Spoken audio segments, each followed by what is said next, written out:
Hello guys, నా పేరు మైత్రి Venkata. My channel ఇప్పుడు కారణం మన ఛానల్ సబ్స్క్రైబ్ చేసుకోకపోతే ఇప్పుడే సబ్స్క్రైబ్ చేసుకోండి. పక్కన ఉన్న బెల్ ఐకాన్ ఆల్లో పెట్టుకోండి. నా ఫర్దర్ వీడియోస్ మిస్ అవ్వకుండా చూడొచ్చు. చాలా మంది చూస్తున్నారు కానీ సబ్స్క్రైబ్ చేసుకోవట్లేదు. So please try to subscribe, click the bell icon also. So బేసిక్గా ప్రోమోని చూస్తూ మాట్లాడదాం అనిపించింది. సో ఇదే కొంచెం బెటర్ ఆప్షన్ అనిపించింది. సో అందుకనే ఇయర్ ఫోన్స్ అయితే పెట్టుకున్నా. సో ఇక ఈ ప్రోమోలో బేసిక్గా ఒకటే మెయిన్ పాయింట్ అయ్యేలా కనబడుతుంది. ఎందుకంటే నైట్ ఆల్రెడీ చూసాం కదా మనం. సో దాని గురించి ఇంకా చూస్తూ మాట్లాడుకుందాం ఇంకా. సో సింపుల్గా ఉంటాయి కదా అని ఇవి పెట్టుకున్నాను. వేరే హెడ్ ఫోన్స్ కూడా ఉన్నాయి కానీ అవన్నీ ఎందుకులే అని చెప్పి ఇంకా సింపుల్గా ఉంటాయి కదా అని ఇది పెట్టుకున్నా. బాబాయ్,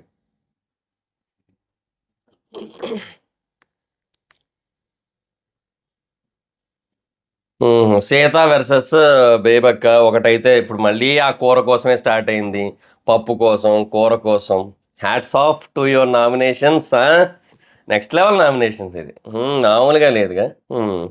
అయితే ఇప్పుడు సీత పాయింట్ ఏంటి, ఒక కూర మాత్రమే చేస్తాం ఒక పూటకి అని చెప్పారు.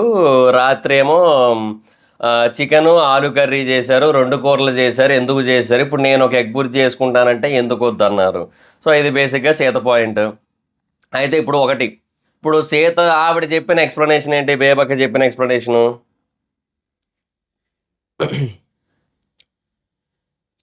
వెజిటేరియన్స్ ఉన్నారు కాబట్టి వాళ్ళు తినలేరు కాబట్టి వాళ్ళ కోసము ఆలు వండాను, నాన్ వెజిటేరియన్స్ కోసం చికెన్ వండాము అన్నట్టుగా చెప్పింది ఆవిడ. సో బేసిక్గా ఇది పాయింట్.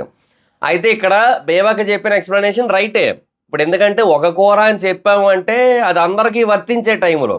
ఇప్పుడు వెజ్ కూర వండే టైంలో అందరూ వెజ్ తింటారు. ఇప్పుడు జనరల్గా నాన్ వెజిటేరియన్స్ కూడా వెజ్ తింటారు కాబట్టి అప్పుడు ఏం పెద్ద ప్రాబ్లం అనిపించదు. సో అందుకని నాన్ వెజ్ వండేటప్పుడు మాత్రమే ఈ టైప్ ఆఫ్ కాంప్లికేషన్ వస్తుంది, వెజ్ వండేటప్పుడు ఈ టైప్ ఆఫ్ కాంప్లికేషన్ రాదు. సో బేబక్ అయితే ఇక్కడ కరెక్టే. కాకపోతే ఇప్పుడు సీత సైడ్ నుంచి మనం ఆలోచించినట్టయితే, ఇప్పుడు మనం ఎప్పుడు కూడా ఒకవైపు కాకుండా ఇంకోవైపు కూడా ఆలోచించాలి కదా. సీత సైడ్ నుంచి ఆలోచిస్తే సీత కూడా వ్యాలిడ్ పాయింటే. ఇప్పుడు నాకు మీరు వద్దు వద్దు వద్దు ఒక గుడ్డు ఆడుకుంటా వండుకుంటా అంటే దానికి మీరు వద్దు వద్దు వద్దు అని చెప్పినప్పుడు మీరు దానికి మీరు ఆ టైంలో చెప్పిన ఎక్స్ప్లెనేషన్ కానీ ఎక్స్క్యూజ్ కానీ ఏంటి, నాకు ఒక్కసారి ఒక్క కూర మాత్రమే అని చెప్పారు ఓ పూటకి. మరి ఇప్పుడేమో 2 కూరలు వండారు. మరి అదేదో నన్ను కూడా వండుకొనివ్వచ్చు కదా అనేది సీత పాయింట్. సో అందులో ఇంకా తప్పైతే లేదు అనే కైండ్ ఆఫ్ ఫీలింగ్ అయితే వచ్చింది నాకైతే. ఇంకా సీత సైడ్ ఎగ్‌తో బుజ్జి చేసుకుంటా ఉందంట. ఇంక దానికేమో ఒప్పుకోలేదు. అది అర్థమైపోతుంది, సింపుల్ నామినేషన్. ఎందుకంటే సిల్లీ నామినేషన్ కూడా ఇది. అంతకు మించి ఇంకేమీ లేదు.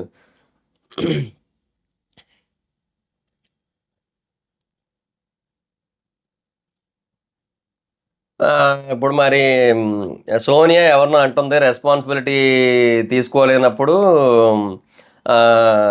చిల్లు కొట్టేటప్పుడు అలాగే ఉండు, రెస్పాన్సిబిలిటీ తీసుకోక అంటుంది. మరి విష్ణుప్రియ అని అయితే చూపించారు. బట్ ఏమో నా డౌట్ ఏంటంటే ఆ టైంలో విష్ణుప్రియ కాకుండా ఇంకెవరైనా ఉండేవాళ్ళు ఏమో, వేరే వాళ్ళు ఉన్నారేమో.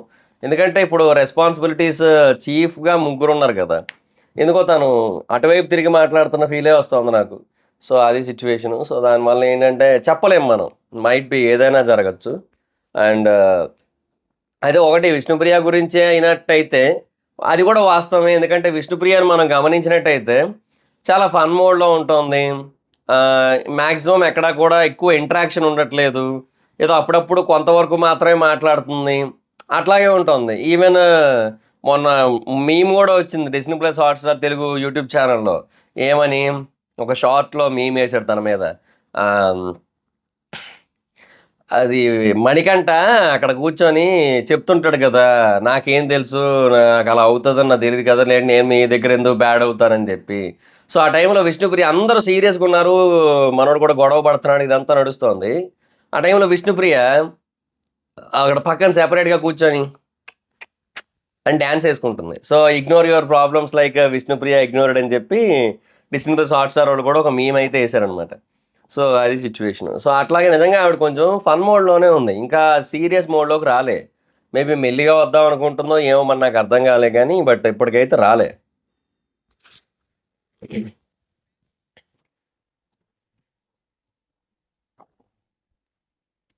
అబ్బాయి ఏమంటున్నాడు, హైపర్ ఒక్కసారి అయితే ఓకే, బట్ ఒకసారి అయినా సరే రెండోసారి కామ్ డౌన్ అయ్యి మాట్లాడే మెంటాలిటీ ఉండాలి హౌస్లో అంటున్నాడు.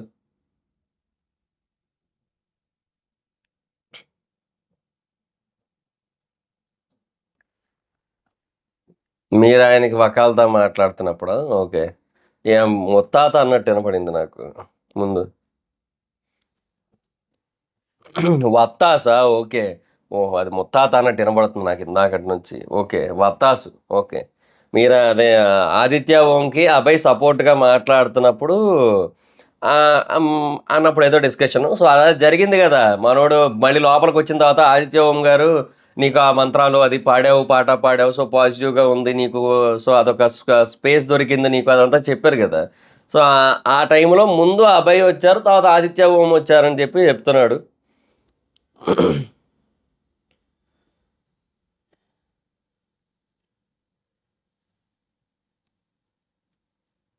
ఆయన నేను చెప్పిన విధానం ఎలాగైందో నాకు తెలీదు. ఎందుకంటే నా facial expressions all the time serious ఉంటాయి. ఓకే. నీ facial expressions all the time serious ఉంటాయా?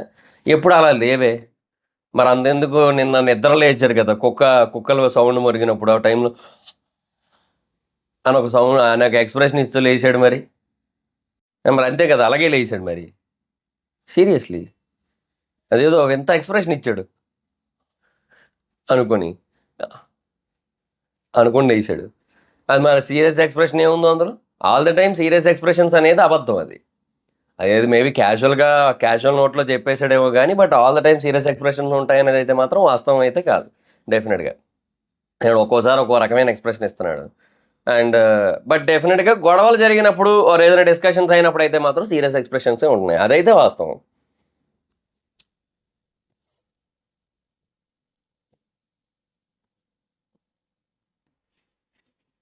సీత ఏదో చెప్తోంది. హ్యాండ్ రైజ్ చేసి గట్టిగా అరిచి చాలా సీరియస్‌గా మళ్ళీ ఆపేసాడది.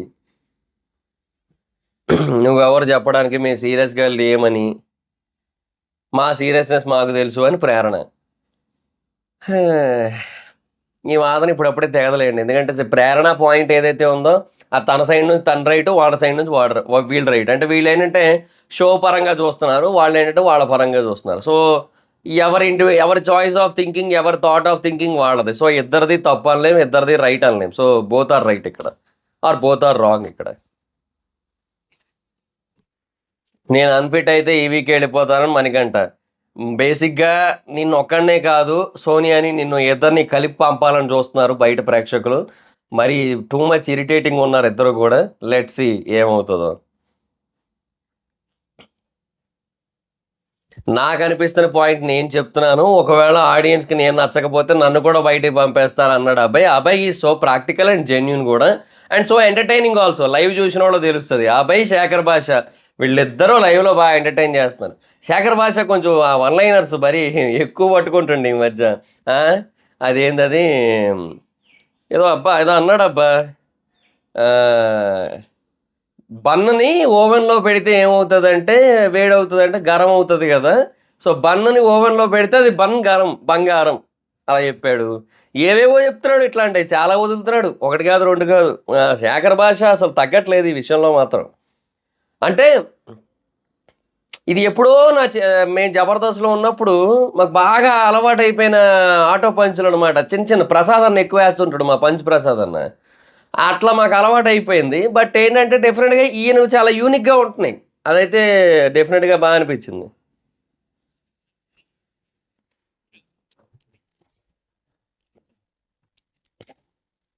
ఈ 3 డేస్ నేను నీతో ఎందుకు ట్రావెల్ అయ్యానంటే, "నువ్వెలా వర్డ్స్ రిలీజ్ చేస్తున్నావో చూస్తున్నా" అన్నాడు విష్ణుప్రియని.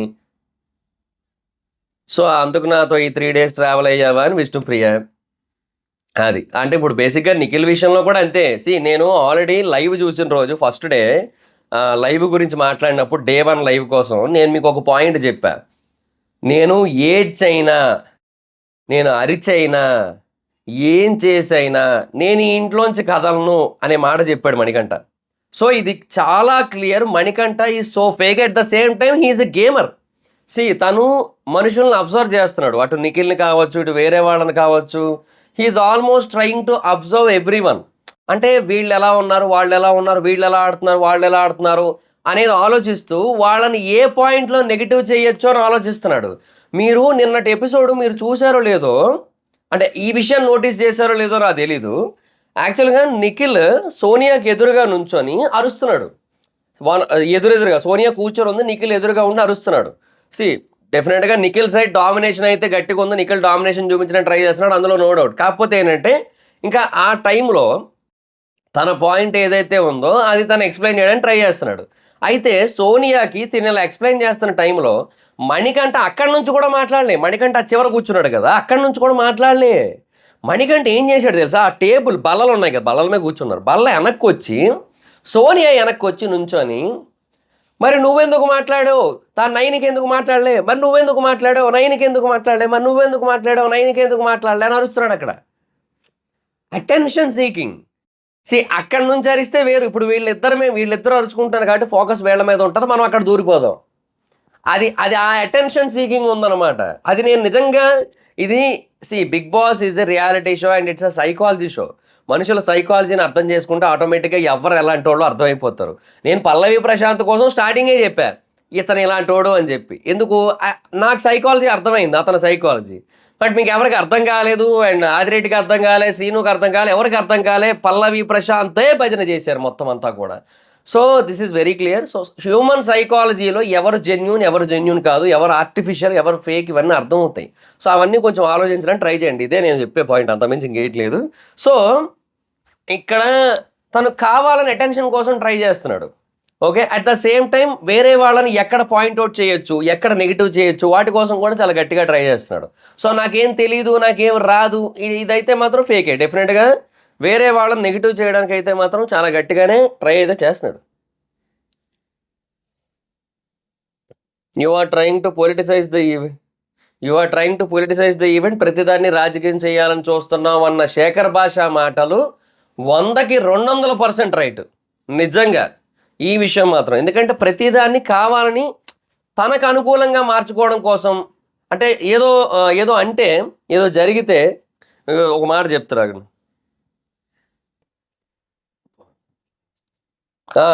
ఏదో అంటే అది నీకు ఆపాదించేసుకొని నిన్నే అన్నట్టుగా నువ్వు ఫీల్ అయిపోయి, నీకోసమే ఆ కన్వర్జేషన్ జరిగింది, నీకోసమే అదంతా అయ్యింది, నిన్ను పంపడం కోసమో లేదు నిన్ను డౌన్ చేయడం కోసమో నిన్ను నెగిటివ్ చేయడం కోసమో ఇదంతా అయ్యింది అన్నట్టుగా పోర్ట్రే చేసుకుంటున్నాడు ప్రతిసారి కూడా.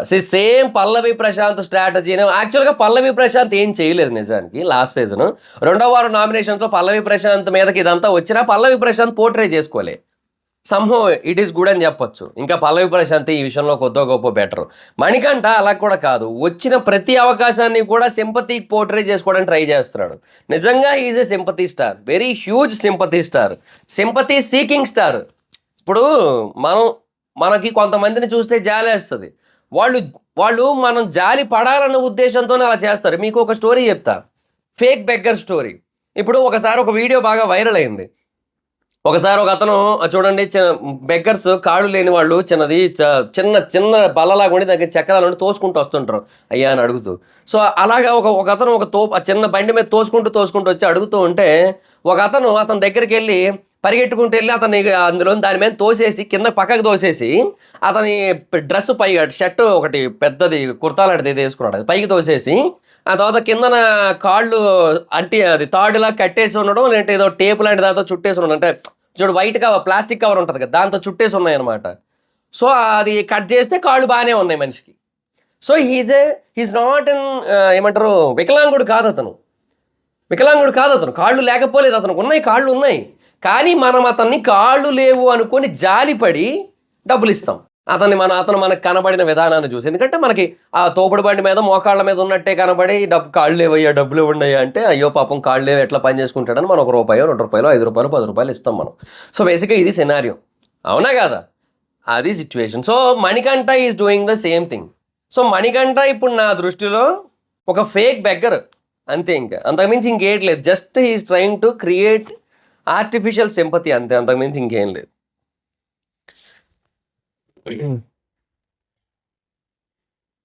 చావుదాకా వెళ్ళేసి వచ్చా, డైలాగ్ నెంబర్ 1. మీరు చూడలేదు, అవును, ఎవరు చూడలేదు. 4 వైట్ వాల్స్ మధ్యలో ఉన్నాం అన్నాం కదా, ఎట్లా చూస్తాం, ఆ గోడలు చూసుంటాయి. నాన్నని పోగొట్టుకున్నావు, కన్న తండ్రిని పోగొట్టుకున్నావు, ఓకే, ఇద్దరా, ఓకే, నా తెలీదు. నాన్నని పోగొట్టుకున్నా కన్న తండ్రిని పోగొట్టుకున్నా అన్నాడు. మరి నన్ను చేయమంటారు, ఇద్దరిని పోగొట్టుకున్నాడట ఒకటేసారి. స్టెప్ ఫాదర్ చేత ఇన్సల్ట్ తీసుకున్నాడట. హ్మ్. కానీ ఏవీలో ఏం జెప్పాడు మరి? ఒక ఏజ్ వచ్చేంత వరకు స్టెప్ ఫాదర్ అని తెలీదని జెప్పాడు గదా! స్టెప్ ఫాదర్‌తో ఇంకా ఇన్సల్ట్స్ అనే విషయం అప్పటి వరకు క్లారిటీ లేనట్టే కదా అప్పుడు. సో, ఇప్పుడు బేసిక్‌గా నాన్న తిడతాడు మనం ఏదైనా తప్పు చేస్తే. ఇప్పుడు మనం స్టెప్ ఫాదర్‌తో ఇన్సల్ట్స్ అంటాడు గానీ, మనం ఏదైనా ఒక తప్పు చేస్తే ఆహ్, తిడతారు గదా! సో, ఆ తిట్టిన దాన్ని ఇప్పుడు మనం పెరిగి పెద్దయిన తర్వాత గుర్తుపెట్టుకొని, కక్ష కట్టుకొని, ఆ రోజు మా నాన్న అలాగా అన్నాడు.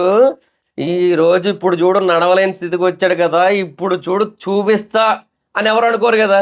సో, సేమ్ లైక్ ఇప్పుడు స్టెప్ ఫాదర్ అయినా, ఇప్పుడు ఎవరైనా సరే, ఇప్పుడు మళ్ళీ ఇంకో పెళ్లి చేసుకున్నారు అనుకుందాం. స్టెప్ ఫాదర్ వచ్చారు. ఇప్పుడు అతనైనా సరే రెస్పాన్సిబిలిటీయే గదా! నువ్వు సరిగ్గా ప్రవర్తించకపోతే వాళ్ళైనా తిడతారు. నీ బిహేవియర్ చూస్తే ఎక్కడ అర్థమైపోతుంది. ఇంటి దగ్గర ఎలాగుండేటోడు మరి నాకు తెలీదులే గానీ, మనం ఇంటి విషయాలు అయి మాట్లాడకూడదు గానీ, ఇప్పుడు ఆయన రైజ్ చేసాడు కాబట్టి చెప్తున్నాను నేను. ఇది మన తప్పది. బట్ మాట్లాడకూడదు గానీ, బట్ ఆయన రైజ్ చేస్తున్నాడు కాబట్టి మనం మాట్లాడుతున్నాం అంతే. అయితే ఇప్పుడు మరి ఇక ఆడు తిడతారు. ఆ తిట్టిన దాన్ని ఇన్సల్ట్ అని చెప్పి ఇక్కడికొచ్చి చెప్పుకుంటున్నాడు. ఏటి చెప్తాం ఇంకా. ఏదో గెలుకుంటాడు ఇంట్లో తిట్టుంటారు. ఏదో పెంట పని చేసి ఉంటాడు కొట్టుంటారు. దానికి స్టెప్ ఫాదర్ ఇన్సల్ట్ అంట. అబ్బా! మదర్ చచ్చిపోయారు. కట్టే పేర్చడానికి డబ్బులు అడుక్కొనొచ్చి మామ శవాన్ని హ్మ్. నింపండి అదే చర్చికి పంపించాల్సొచ్చింది. ఓకే. ఎందుకో ఆడెంత ఎంత సాడ్ బీజీఎం మ్యూజికేసినా కూడా 'బలగం' సినిమా చూసి నేను దగ్గరగా ఒక 20 నిమిషాలు ఆ క్లైమాక్స్ 20 నిమిషాలు ఏడ్చినోడిని నేను. కళ్ళంట నీళ్లు కారుతుంటే షర్టు మీద పడిపోయినియి. అంతలా వచ్చింది నాకు ఏడుపు. ఆ తర్వాత 'రంగమార్తాండ' గాని, 'విమానం' గాని, రీసెంట్ టైమ్స్‌లో నన్ను విపరీతంగా ఏడిపించిన సినిమాలు ఇవన్నీ కూడా. ఒక సినిమా కథే ఆ లెవెల్‌లో ఏడిపిస్తుంటే, ఇతను చెప్తున్న రియల్ కథ దట్టు ఇంత మంచి ఎమోషనల్ బీజీఎం టీడీ అని బీజీఎం వచ్చింది. అయినా నన్నెందుకు కదిలించలేకపోతుంది? ఎందుకంటే అది రియల్ కాదది. మీకు ముందే చెప్తున్నా మీరు గొర్రెలవుతానంటే అవ్వండి. నేను మాత్రం ఇదే పాయింట్ మీద స్టిక్ అయ్యి ఉంటా. 'Manikanta is sympathy seeking star.' నేనంటే అందరిని అనట్లేదు నేను మళ్ళీ చెప్తున్నా తప్పుగా అనుకోకండి. మీకు ఒకవేళ జెన్యూన్‌గా అనిపిస్తే మీ ఇష్టం నేనేం చేయలేను దానికి గూడా. బట్ డెఫినిట్‌గా ఒకటి చెప్తా చూడండి. ప్రాక్టికల్‌గా ఆలోచించండి. Be practical. Don't be an emotional stupid. Emotional stupidity చాలా ఎక్కువైపోతుంది. సో, మీలో ఉన్న ఎమోషనల్ స్టూపిడిటీని వాడుకోవడానికే ఇలాంటోళ్ళు ఎమోషనల్ డ్రామాలు క్రియేట్ చేస్తున్నారు. అది గుర్తుపెట్టుకోండి. అంతే. అంతకు మించి ఇంకేమీ లేదు. ఒక బాధని 100 సార్లు చెబితే ఆబ్వియస్‌లీ ఎవరికైనా బాధగానే అనిపిస్తది. అరె! నిజమే కదా! అది బాధే కదా! అని. కానీ అలాంటి బాధలు ప్రతి మనిషి జీవితంలోని ఉన్నాయి. బాధలు, కష్టాలు లేకుండా ఈ భూమి మీద ఏ మనిషి లేడు. అది గుర్తుపెట్టుకోండి. అండ్ వాళ్ళకున్న బాధలను కొంచెం ఎగ్జాగరేట్ చేసి చెప్పడం కూడా జరుగుతది 'బిగ్ బాస్' షోలో.